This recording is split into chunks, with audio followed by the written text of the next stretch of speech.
Ever wondered if the timing of intercourse can really affect the chances of conceiving a baby of a specific sex? A question that has sparked many a debate and piqued the curiosity of couples worldwide. Today we delve into this fascinating topic, aiming to debunk myths and present the facts. This journey takes us back to the theories proposed in the 1960s by Dr. Landrum Shettles, who suggested that timing intercourse in relation to ovulation could influence the chances of conceiving a boy or a girl. We'll also explore the science behind these theories, examining the characteristics of X and Y chromosome-bearing sperm and their role in determining a baby's sex. Despite the popularity of such methods, it's important to remember that scientific evidence supporting their effectiveness is limited and inconsistent. So, strap in for an enlightening discussion as we unravel the truth behind this intriguing question. Join us as we unravel the truth behind this intriguing question. Let's delve into the Shettles Method, a popular theory proposed in the 1960s. This method was brought to light by Dr. Landrum Shettles, who suggested that the timing of intercourse in relation to ovulation could potentially influence the sex of the baby. Intriguing, isn't it? According to this method, if you're aiming for a boy, you should time intercourse closer to ovulation. However, if you're hoping for a girl, it's advised to have intercourse a few days before ovulation. This theory hinges on the belief that the sperm carrying the Y chromosome, which leads to a baby boy, are quicker swimmers but have a shorter lifespan. On the other hand, the sperm carrying the X chromosome, which results in a baby girl, are perceived as slower but more enduring. Therefore, by timing intercourse closer to ovulation, the theory suggests that the faster Y chromosome-bearing sperm would reach the egg first, leading to the conception of a boy. Conversely, having intercourse a few days before ovulation would allow for the longer-lasting X chromosome-bearing sperm to outlive the Y sperm, thus increasing the chances of conceiving a girl. Now, it's important to note that the Shettles method is based on a theory about sperm characteristics that, while fascinating, is not universally accepted. Some researchers argue that there's no significant difference in the speed or lifespan of Y and X chromosome-bearing sperm. The Shettles method has gained popularity over the years due to its simplicity and the sense of control it offers to parents-to-be. However, it's crucial to remember that while it suggests a potential influence, it does not guarantee results. The method is, after all, a theory and not a proven science. So, according to this method, timing plays a crucial role. But is there any scientific backing to this claim? Scene script. Science has put the Shettles method to the test. Let's see what it says. When it comes to the Shettles method, the scientific community has certainly been busy. Numerous studies have been conducted to evaluate the effectiveness of this approach, and the results have been, well, mixed to say the least. Some studies have found a slight increase in the likelihood of conceiving a boy when intercourse is timed closer to ovulation, as the Shettles method suggests. But it's important to note that the increase was very slight, and within the range of what could be expected by chance alone. Other studies have found no significant difference in the sex ratio of babies conceived through timing of intercourse. In fact, a comprehensive review of multiple studies concluded that the evidence supporting the Shettles method is weak and inconsistent. The theory behind the Shettles method is based on the characteristics of Y chromosome and X chromosome sperm. But the scientific evidence supporting these differences is also mixed. Some studies have found slight differences in speed and lifespan, while others have found no significant differences at all. Moreover, there's the complex nature of conception itself. Factors such as the timing of ovulation, the lifespan of sperm and egg, and the conditions in the female reproductive tract can all influence the chances of conception. Trying to predict or control the sex of a baby through timing alone is like trying to predict the outcome of a coin toss. So what does all of this mean?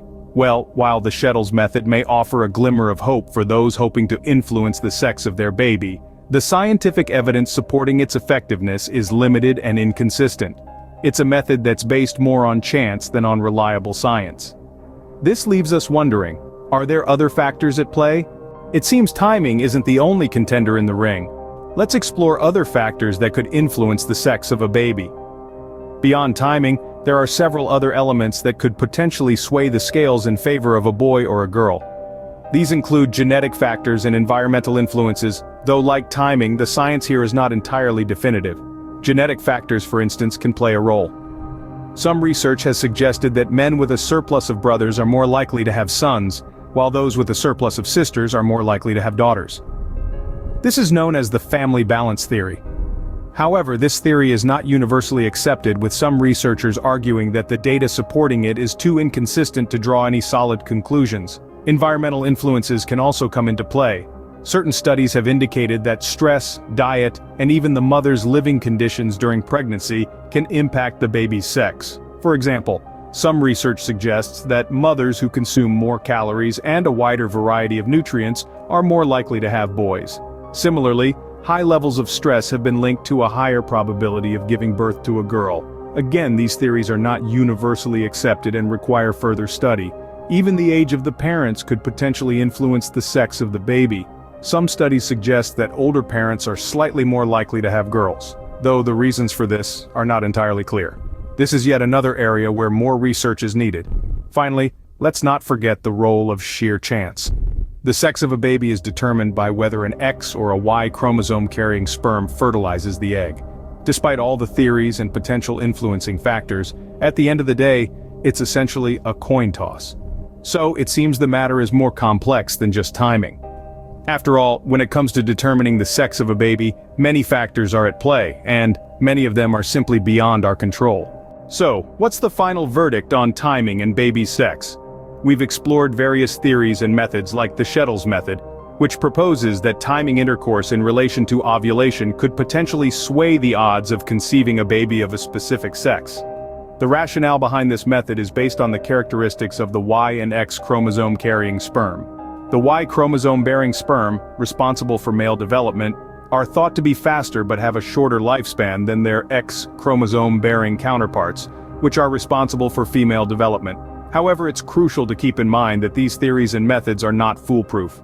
The scientific evidence supporting the effectiveness of timing intercourse to influence the sex of a baby is limited and inconsistent.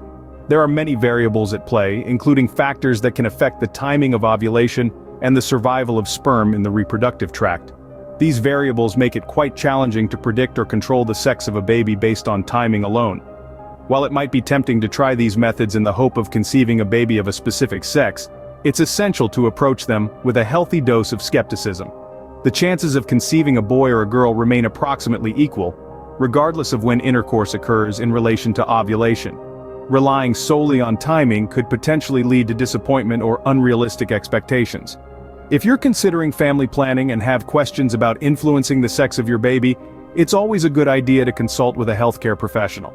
They can provide personalized advice and guidance based on your specific circumstances and help you navigate this exciting journey. At the end of the day, it's important to remember that the ultimate goal is a healthy pregnancy and baby. After all, be it a boy or a girl, each baby is a unique and wonderful miracle. So, let's cherish this miracle of life regardless of its gender.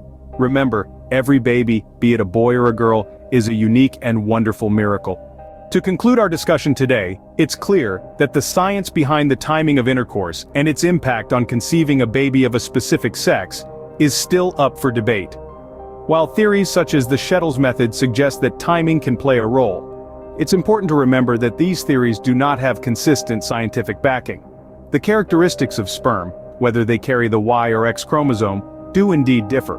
But the idea that these differences can be manipulated through timing to influence the gender of your baby is largely speculative.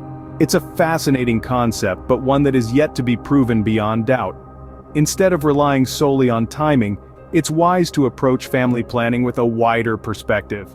As always, a healthcare professional can provide personalized advice based on your specific circumstances. They can guide you through the many factors that can influence conception and pregnancy.